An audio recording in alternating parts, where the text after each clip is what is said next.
A major policy initiative of the Central Bank of Nigeria, led by Godwin Emefiele, is to redesign the NAIRA. The reasons advanced for the redesigning of the NAIRA is there in the public space, and it includes to stop corruption, counterfeiting, reduce insecurity, and what have you. But since the NAIRA redesign took place, accessing the new NAIRA note has been a major problem. Earlier, the initial stage, with the design completed, Nigerians could not have access to the new NAIRA notes even from the banks. There were speculations that the banks were directed not to dispense the new NAIRA notes. And then we had a confirmation from the central bank. We had one of the directors in our studio here who shared with us that structures have been put in place to ensure that Nigerians have access to the new NAIRA notes using ATMs. But as we speak, some ATMs are dispensing, some are not dispensing. And then against the background of the deadline, which is supposed to be on the 31st of January, there was a hue and cry that the central bank needs to extend the deadline so that more people can take their old NAIRA notes to the banks and have access to new NAIRA notes. After a long back and forth movement, CBN over the weekend extended the deadline for those with new old NAIRA notes to deposit them. That has given some relief to Nigerians. But the House of Representatives is saying this is just a political gimmick on the part of the Central Bank of Nigeria. In today's program, we have an economist to give us perspectives on this policy initiative, the economic impact, and going forward, what can be done to address the issue holistically. I have with me in the studio the head of the Department of Economics, Mudiame University, Irua, Dr. Francis I. Igberase. Dr. Francis, thank you for joining me on the show. Thank you very much, Sonny. Okay, this has been a raging issue, the NAIRA redesign. And I've heard some analysts say it's part of the statutory functions of the Central Bank of Nigeria to redesign the NAIRA after some years, maybe about 8 years or 5 years or 10 years as the case may be. What has been the most disturbing part for Nigerians is the fact that rather than solve problems, it's not creating problems. What's your thoughts on the policy thrust by the Central Bank of Nigeria on this redesign? Yeah, thank you once again and the opportunity to come here and make my own contributions and enlighten the public as an economist. I think I have a lot of knowledge to share. Okay. And also, especially being the secretary of the Nigerian Economic Society, okay, the Edo State chapter. Well, to answer your question first, this is neither here nor there. It is like a woman who does not want the pains of pregnancy or to lose any blood, also wanting to have a child. That is unfortunately what it is. Everybody can just sit down and bring his own ideas in the beer parlor, in the market, and talk. But ideas are not policies. Policies are different from ideas. Ideas are mere raw material for policy. You know, it's like going to the market, to the farm, and you bring raw yam and bring to the house and say food is ready. Food is not ready until you cook the yam and you serve it at the dining table before food is ready.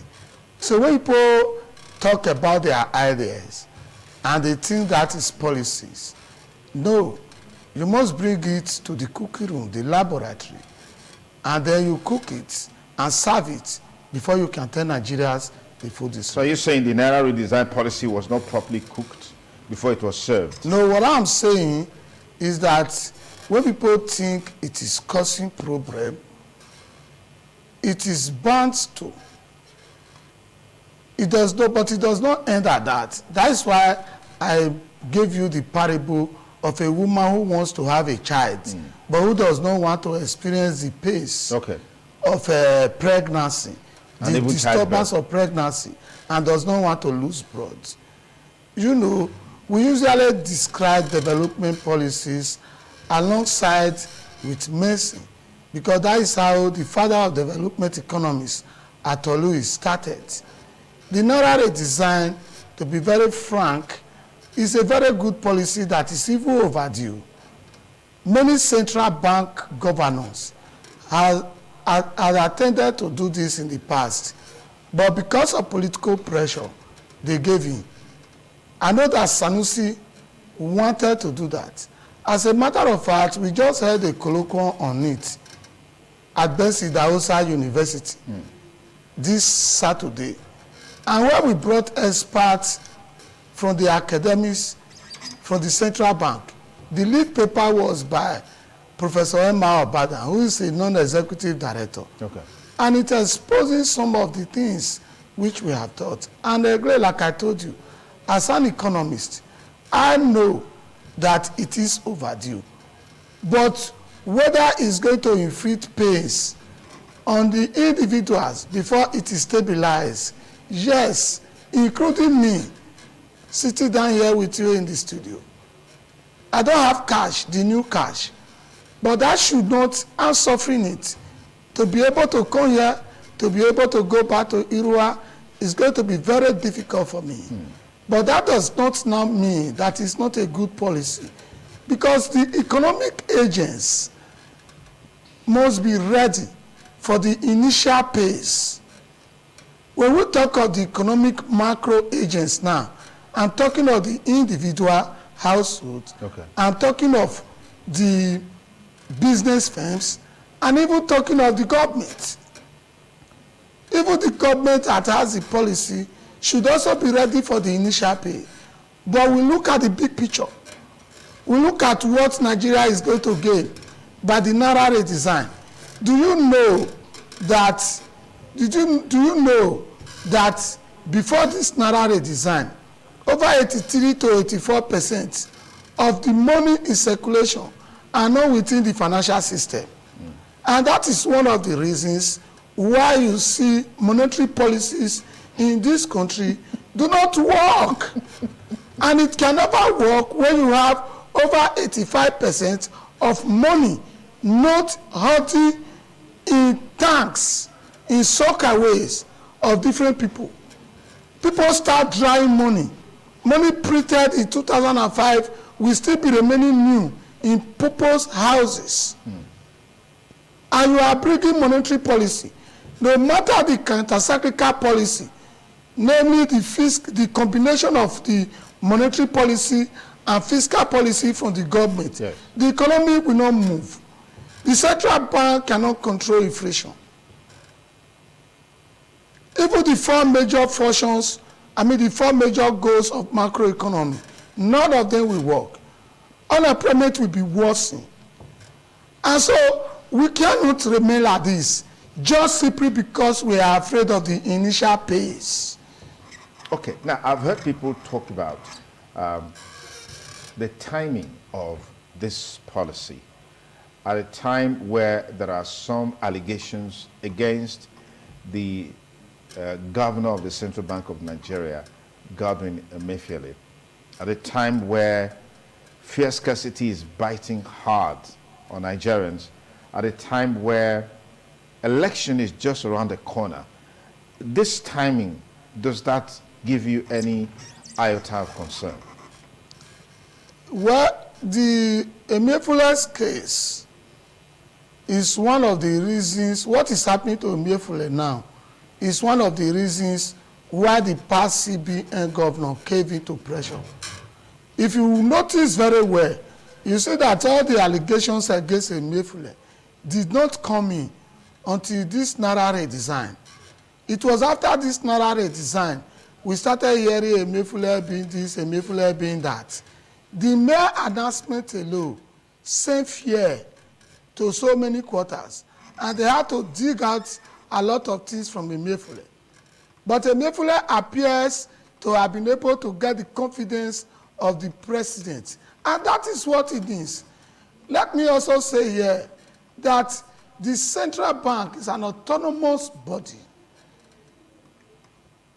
You know, it is not going to easily cave into the scrutiny or otherwise of the National Assembly. All he needs is the confidence of the president to do it. If he's able to convince the president, fine and good. If you watch when Soludo wanted to redesign, wanted to redenominate the NAIRA during the Yar'Adua's administration, so what Soludo, I think Soludo did wrong was that he did not even put the president into it. No matter the autonomy you think you have, the president is the commander-in-chief. The box ends on the president's table. But Emefiele was able to perhaps learn from that and has put the president into confidence. He has convinced the president why this should be done. So talking of the timing, I do not think there is a particular time that will be convenient for everybody and every agent of the economy. People who are talking of timing are mostly talking about election. Elections are around the corner. Well, if vote buying, to me, if vote buying, issues against vote buying is one of the reasons why it has to be now, so be it. Is vote buying good for the economy? Is vote buying good for our political system, our democratic system? The answer is no. To me, it is only politicians who have that motive, who have stockpiled money over the years to say they want to buy votes, that should complain. If stopping vote buying is associated benefit, it is still good, but that is not the reason why this is done. If I were governor of central bank, do you know what I will do? You will be surprised. Because I also have a duty to stabilize the democracy. I will not shift it until the election is over. As far as I'm concerned, this is the very best time. So if that is the major reason behind the NAIRA redesign, which means it was a politically motivated policy ab initio. No, I told you that is not the major reason. I had already told you that over 83 to 85% of our cash is in the hands of people at home. Okay. Even this new NAIRA redesign notes now, people have started holding it. But the good news is that this money is not going to be printed in that large quantity. Okay. Because we moved towards the era of electronic money. Money started from cowries. And so there is evolution. Yeah. We move towards now, economists now have a duty to give us another type of money, electronic money. We used to have coin, then paper money, synthetic money. We are moving towards electronic money. Digital money. Digital money. Yeah. The world is moving, and Nigeria cannot fall behind. The volume of cash we spend, because of its availability in quantities, encourage the storage. And you know, there is what we call the velocity of money, the rate at which the money leaves the central bank and is back to central bank. Okay. It's very slow. And no policy will work. And where that is where this is going to positively affect the economy. First of all, it is already affecting what we call the N1. N1 and N2 make the total monetary system. Okay. But how it's going to affect N2? It's a different ball game. So what is M2? M2 is money deposited in the bank, then currency circulation, and of course, foreign currencies and all of them combined. Okay. Are you getting me? Yeah. So now the central bank has announced that they have achieved 75% of money, of deposit money in the bank. That is N1. You understand? Yeah. People are now being forced to bring out this money from wherever they are holding them and take it to the bank. The central bank is lenient enough to have now even removed the stipulated limit on deposits and have asked banks to open on Saturdays. And on Sundays. And on Sundays, yeah. to receive money. Yes. And all the branches of central banks are opening on Saturday to receive this money from the various commercial banks. So remember, this policy was announced over 3 months ago. People will compare and tell you, oh, the Queen of England's face has been changed to the King of England, and they are not forcing it. But people do not always know that the new orthodoxy can never end utilitarianism or organomies. In other words, it is not exactly how it is done in America or how it is done in Britain that it has to be done here. For example, in the UK, people are not holding the pounds in that large quantity as they hold the naira in that large quantity. Every desperate problem needs desperate solution. We have to be, we must rise up for a new Nigeria. And the new Nigeria is starting. And it has to inflict pains on me, as Dr. Francis Igberasi, for my children to enjoy it in Nigeria. So be it. Because the golden rules of accumulation is simple. Yeah. Do unto your future what you wish your past would have done unto you, unto the present generation. Yeah. In other words, we have to do to a future Nigeria what we think the past leaders of Nigeria would have done to us as present leaders of Nigeria. Fantastic. So in a sense, you're saying that the people, they're also part of the problem why this whole process is slow, and CBN had to take this kind of action to get people to put their monies in the banks. No, can you repeat the question? So in a sense, you are saying that the people are also part of the problem why this deposition of monies in the banks, the process is so slow, because you made a comparison between Nigeria and UK, for instance, yes, where the face of the Queen of England that has passed, yes, changed to the King of England that is current here. Yes. So you're saying that's part of the problem. The people have, yes, yeah, the people are part of the problem. Okay. The commercial banks managers are bigger parts of the problem.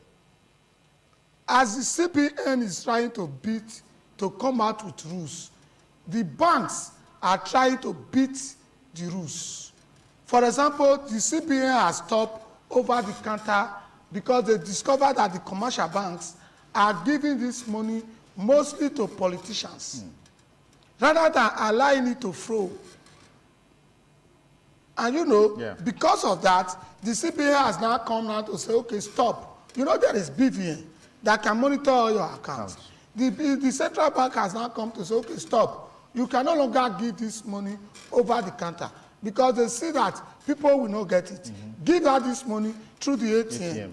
And so the Central Bank of Nigeria has removed that limit of the denomination you can put in the ATM, which they were saying 200 naira. But you know, from what we have heard now, the commercial banks, they will lose this money in ATM. They will barricade the general public, and they too will want to withdraw the money from the ATM. You get me? Exactly. That should tell you how much. And I also want to tell you another problem of the people. People who got this money are not spending it. Who got this new Naira note? Those who have people got this new Naira note are not spending it. What are they doing with it? They keep it. And you may think the 3,000 that is in my pocket in my house, but if every Nigerian keep 3,000 and refuse to spend it, the money will not be available. And that is the issue. The refusal to spend this money, is it not unconnected with the current realities of the economy, with inflation biting on Nigerians? That's what I told you. It's a cumulative causation.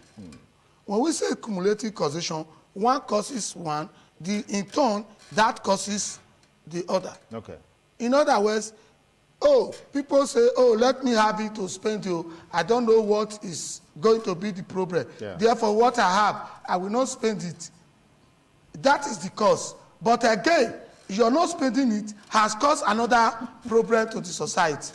You understand? Yes. This was why I talked to you about why it is not exactly how it is done in the developed countries that it should be done here. Remember, again, we have a lot of natural and artificial disadvantaged destiny in the development matrix, which they don't have there. By living in the tropics alone, a lot of disadvantaged development, a lot of disadvantaged destinies has already befallen us. So policies are harder here to implement. Policies are naturally harder here to implement. Unlike in the advanced country, particularly when they live in the temperate regions of the world. Yeah. And that is why you see that in most time, even the best government hardly implements, the budgets fully. Even the best government had not got to 70% implementation of plans because those natural disadvantaged destinies are there. We will ask God why, but they are there. Yeah. Then you have the artificial disadvantaged destiny that are caused by you and I, you and me. That's human beings now. Human beings now. Those in government, particularly those in government, those who are in charge of the implementations of these policies. Okay. And not you, is going to be a chain. For example, in this case of money, it starts from central bank. The commercial banks have roles to play. Absolutely. The central bank may they do their own, supply the amount of money they want to supply in order to curb inflation. It is also now left for the commercial bank to do their part.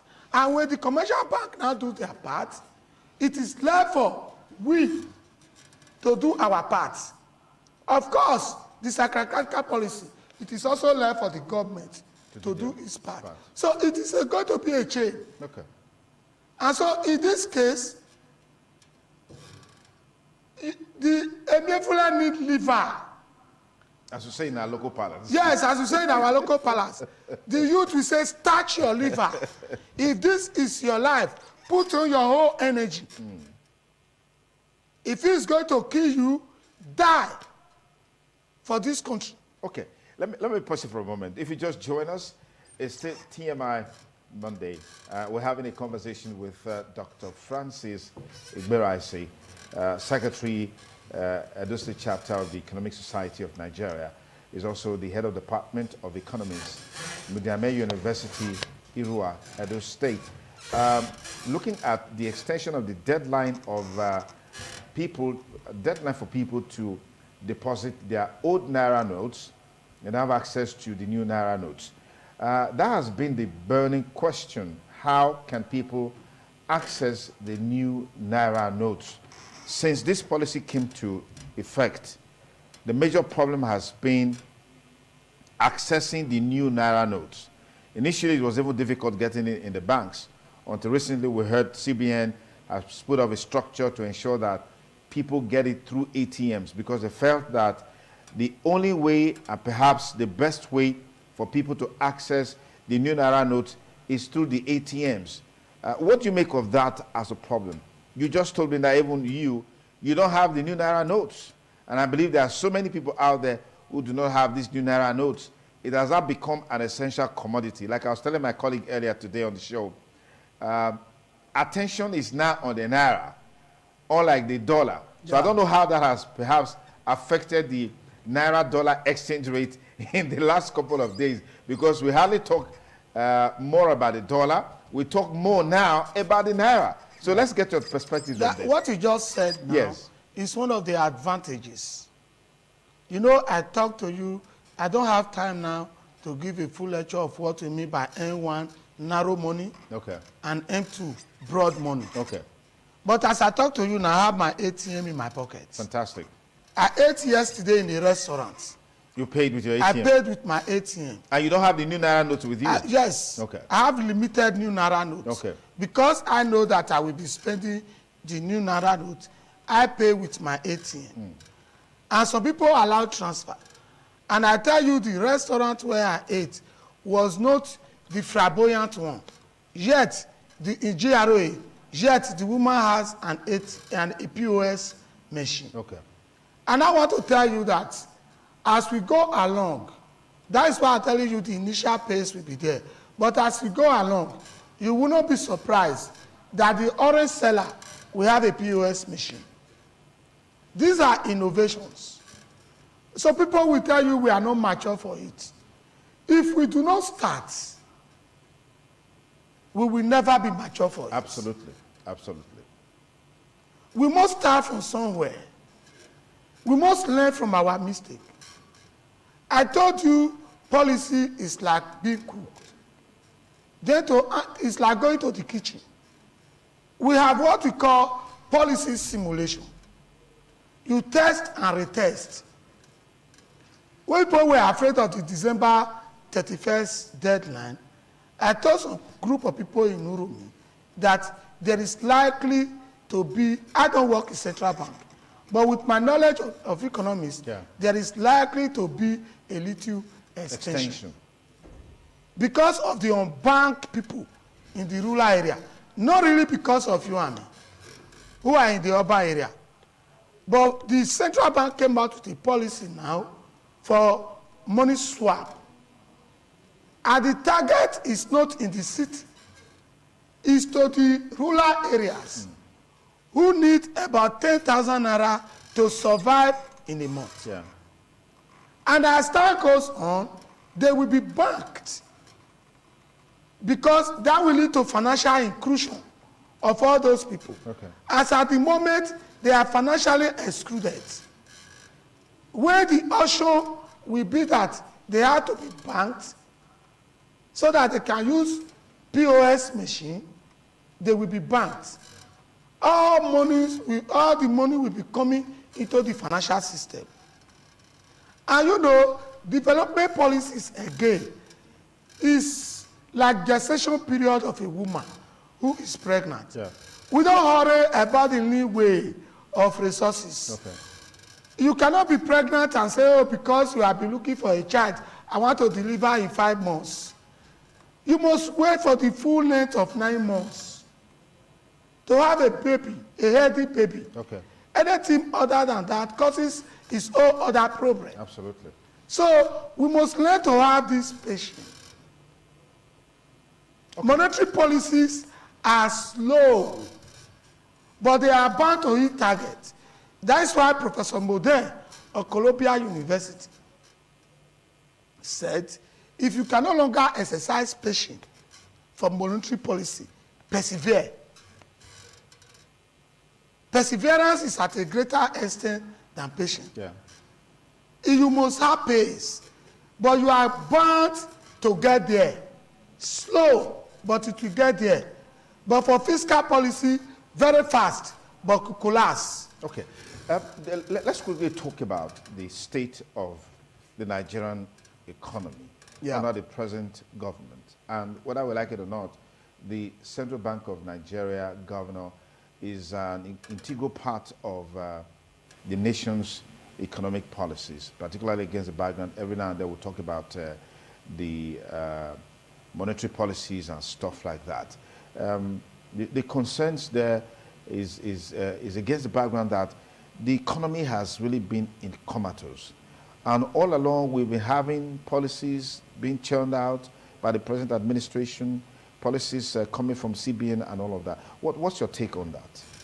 Well, first of all, we must know that there is monetary policy, there is fiscal policy. Okay. The monetary policies are what the CBN is in charge of. The fiscal policy is that of government. That is the parastatal, particularly the Ministry of Finance. Okay. You know, the fiscal policy. It is a combination of the two that make up, that work in the economy. We call it counter-cyclical policy. Counter-cyclical when you bring monetary policy and fiscal policies together. So if monetary policy is doing its bit and the fiscal policy is not doing its own, we will still have a problem. if the fiscal policy, those in charge of fiscal policy are doing their own, and those in charge of monetary, they are not doing their own, we still going to have a problem. While the monetary policy is being affected by low velocity of money, by money being stuck, by a large chunk of the money not in the financial system, we already know what we are going to get. Then the fiscal policy is what is mostly normally corrupt. We heard the other day, if not for Godwin Obaseki, that raised an alarm about the money printing. You heard, which was later confirmed by even the Minister of Finance, that among the governors, I was shocked that among the governors who requested money to be printed, one of them is now raising an alarm. And we have Obaseki to thank for it. Maybe by now, there would have been more and more instructions to print money. But what is wrong in printing money? I mean, we need money to do things, to run the country, to pay salaries and all of. What is wrong? Isn't that part of the responsibilities of the central bank? When you have too much money supply, you have to have a lot of inflation. You should know that from secondary school. You know, the policies are antagonistic to one another. When you want to curb inflation, you don't have to have, to stabilize price. Yeah. You have to have less. We are in control of our NAIRA. Remember, the NAIRA is not even an international currency. It's a local currency. And we have other international currencies the NAIRA has to compete with in the same economy. Yeah. There, we now have the only standard currency, namely the dollar. Because standard currency is also different from international currency. Now, the standard currency is the dollar, which is almost the policeman of the whole world. And now, we cannot control the dollar. It's a matter of going to be demand and supply. Yeah. If the NAIRA is higher, is too higher than the dollar in the society, in the country, you know what we expect? There will be escalated NAIRA and the toleration of what? The dollar. Okay. And that will result, because we are an import-dependent country, that is going to result to imported inflation. Because, for example, let's talk about rice, that is the most staple currency. What is going to happen is that somebody wants to import rice, the place is going to import rice from has no knowledge of our local currency. Yeah. It has knowledge of the dollar. Yeah. And you need printing NAIRA to go and buy $1 and to import. The seller is going to sell according to the dollar with which he bought. And then the one that is selling Gary is to maintain his previously attained utility. Yeah.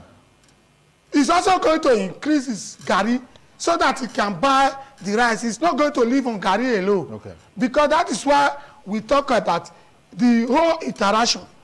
And so it is going to be a simultaneous equation modeling. Okay. Not independent, equations. Okay. And this is how it will affect the economy. And what has happened so far that has brought Nigeria to where we are today is because of the policies, the early policies of this government. They didn't learn on time.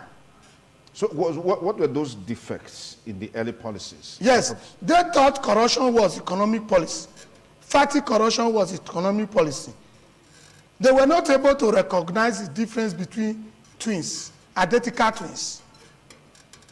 And so, in the bid of fighting corruption, they harm the economy. There is always going to be an equilibrium where you set the goal. You cannot go too far to the right and go too far to the left. There's always going to be an equilibrium. With the government of Jonathan was doing, without being political, you know that the government of Jonathan make use of experts, headed by the former Minister of Finance, Ugozi Okojo-Iweala. And so they knew exactly where to peg and where to do the whole thing. But when this government came early, they went to Evil Charter House to say how corrupt we were, Nigeria was.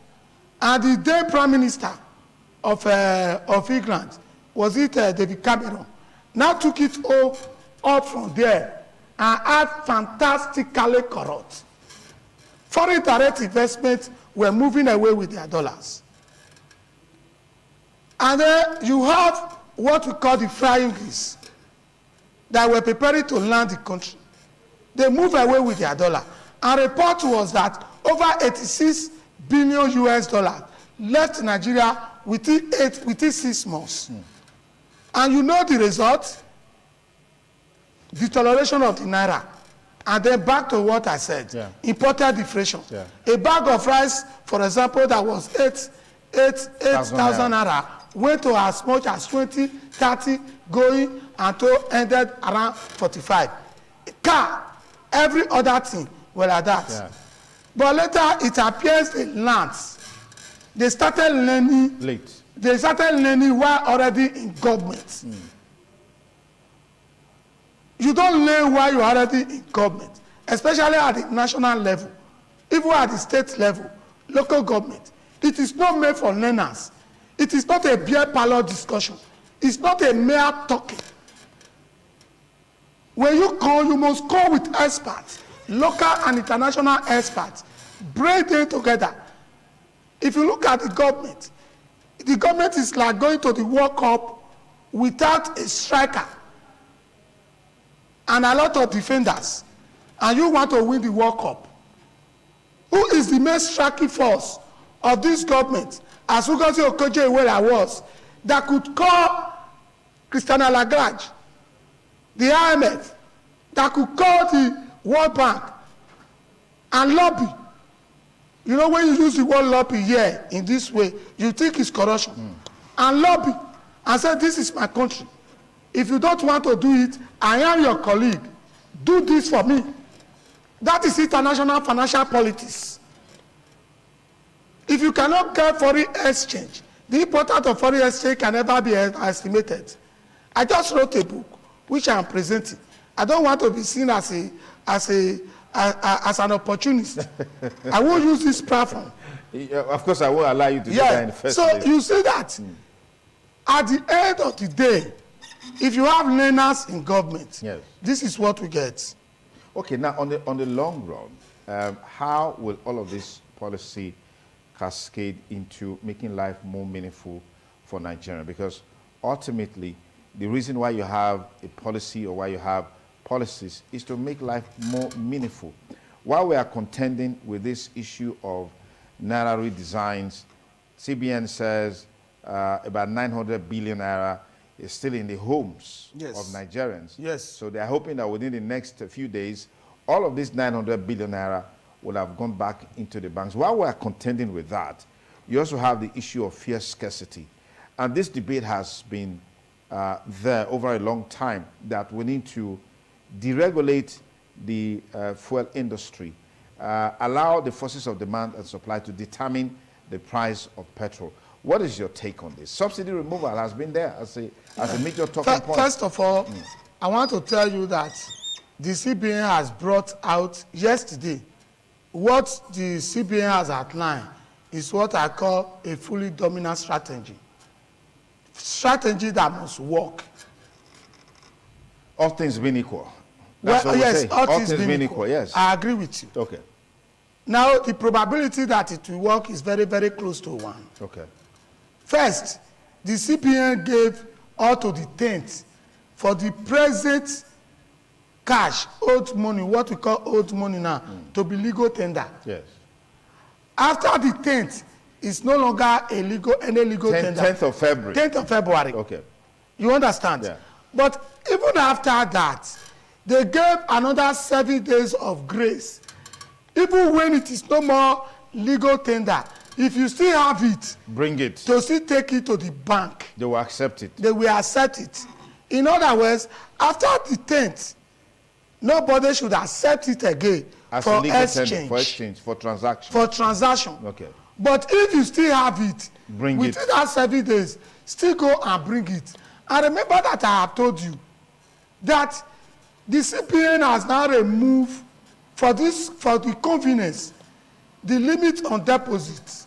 Yes, yes. Now, between now and, what is the complaint now? Between now and 10th, you can take this money to the bank. Even after 10th, it's no more illegal tender. You can still take the money to the bank for the next 7 days. Okay. That means between now and the 17th of February, you can't do that. But do you know where the complaint is?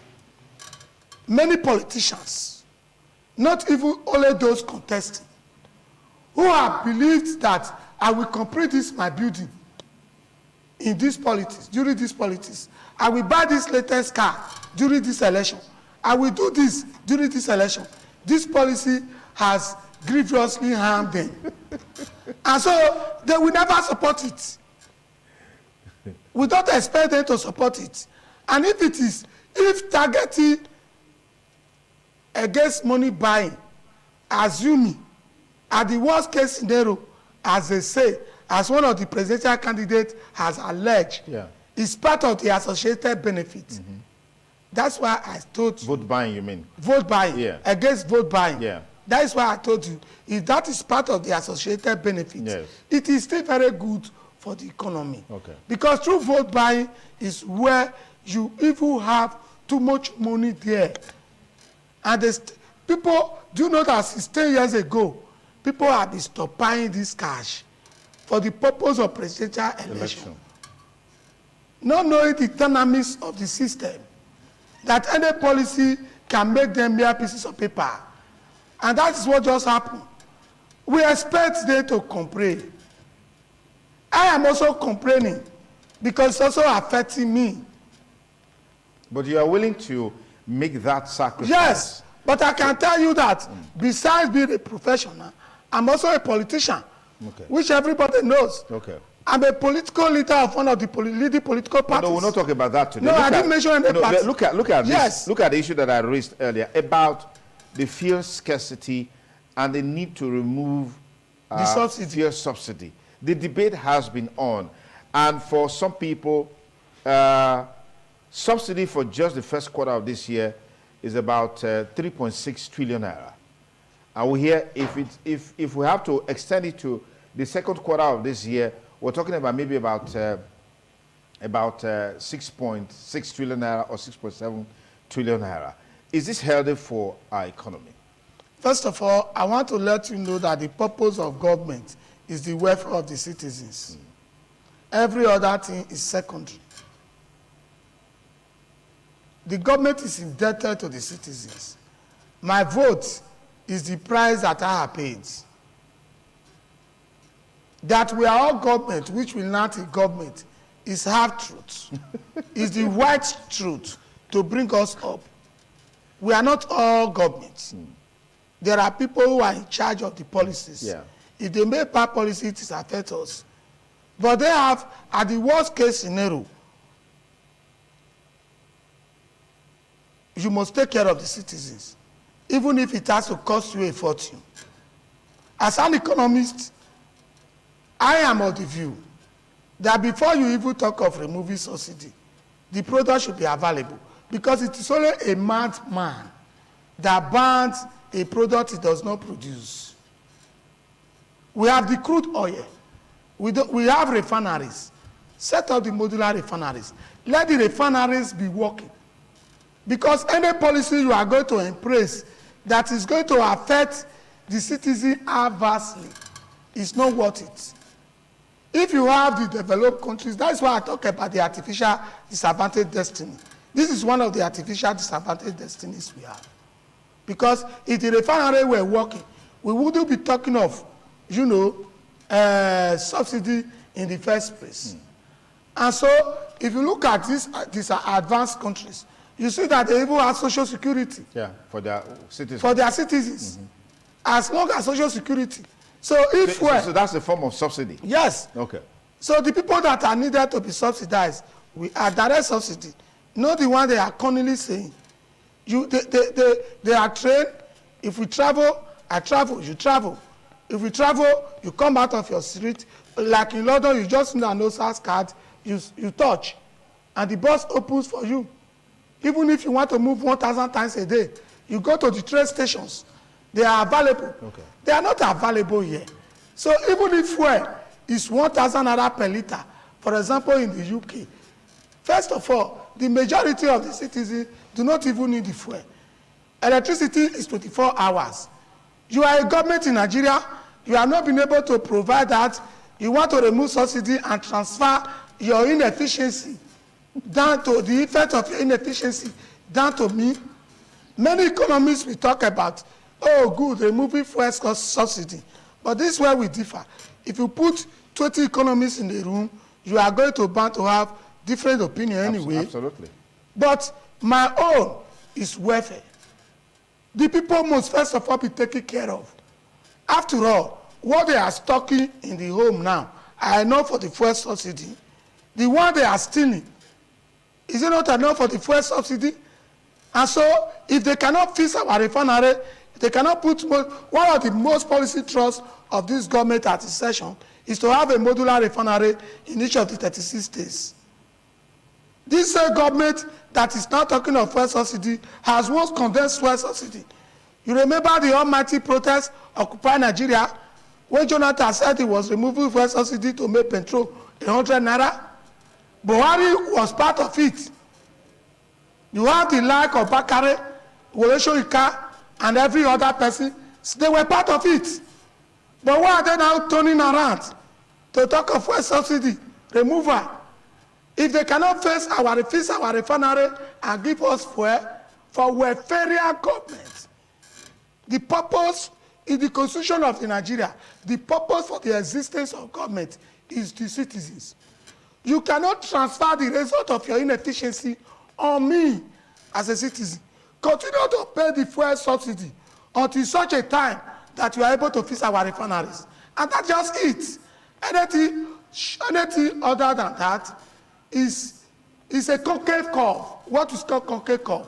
That gives room for a lot of inefficiency. You don't expect me, you can't expect me to go and buy a cup of rice for 500 naira because you refuse to fix refinery, because you refuse to do your duty. And mind you, they don't buy these products. They have convoy. One president will be going, one governor will be going with 30 convoy. And they are going to be fully fueled from the same source.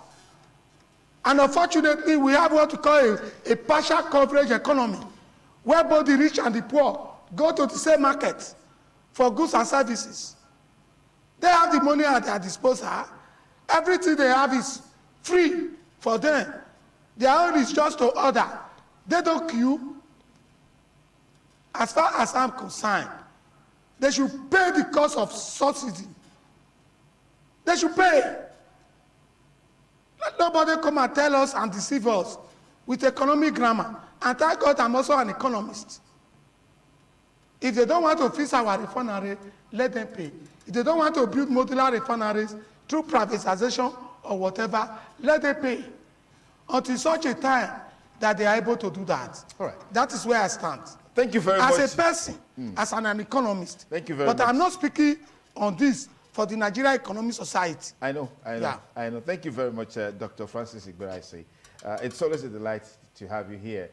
Give us your very professional perspectives, academic perspective as well, on some of these salient issues that relates to our economy, what we need to do to make it stronger and make it better. Thank you so much for coming on the program. Thank you. Thank you very much. Thank you so much. God bless. It's a TMI Monday. We'll take a short break and we'll be back with you in a moment. Don't go away.